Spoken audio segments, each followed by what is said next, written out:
वाटताना पाहायला मिळतात. मात्र या GR बद्दल त्यांनी चकार शब्दही काढलेला नाही आहे. काय आवाहन असेल गोपीचंद पडळकरांना? गोपीचंद हा माझा सहकारी आहे. गावगाड्यातल्या 18 पगड जातीच्या लोकांचा वाईस आम्ही या महाराष्ट्रामध्ये त्यांना जागृत करण्याचा आम्ही कित्येक वर्षे प्रयत्न केला आहे. जाऊ दे ते मंत्रिपद, अरे जाऊ दे ते पक्षाचे आदेश. तुमचा आमचा आदर्श गोपीनाथराव मुंडे असले पाहिजेत, तुमचा आमचा आदर्श छगनरावजी भुजबळ असले पाहिजेत आणि याच्याही पलीकडे जाऊन तुमचा आमचा आदर्श डॉक्टर बाबासाहेब आंबेडकर असले पाहिजेत. अरे आमदार क्या खासदार क्या, आपण बनवू आमदार खासदार आणि सत्तेत कुणाला बसवायचं ते. त्यामुळं कुठल्या तरी काहीतरी गोष्टीसाठी तुम्ही आपला आवाज दाबू नका, तुम्ही व्यक्त व्हा, बोला.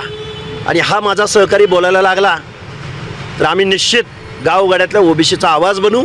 आणि महाराष्ट्र कुणाच्या बापाची जागिरी नाही आणि महाराष्ट्र जो देशासमोर मांडला जातोय तो महाराष्ट्र नाही, तर महाराष्ट्र हा 18 पगड जातींचा महाराष्ट्र आहे, बलुत्याचा अलुत्याचा महाराष्ट्र आहे, भटक्यांचा महाराष्ट्र आहे, महाराष्ट्र मेंढपाळांचा आहे. हे दाखवून द्या.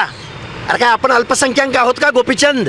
अरे आपल्याकडे सुद्धा मतं आहेत ना. त्याच्या मताला सरकार एवढं घाबरत असेल तर 50 ते 60% मतं आपल्याकडे आहेत. ह्यांना फक्त जागं करायचं आहे आणि ह्यांची फक्त एकीची वज्रमुठ बांधायची आहे.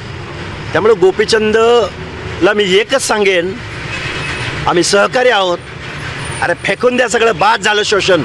रस्त्यावर उतरा, इथल्या सरकार असोत, आमदार खासदार असोत, यांना पळता बुई थोडी करू.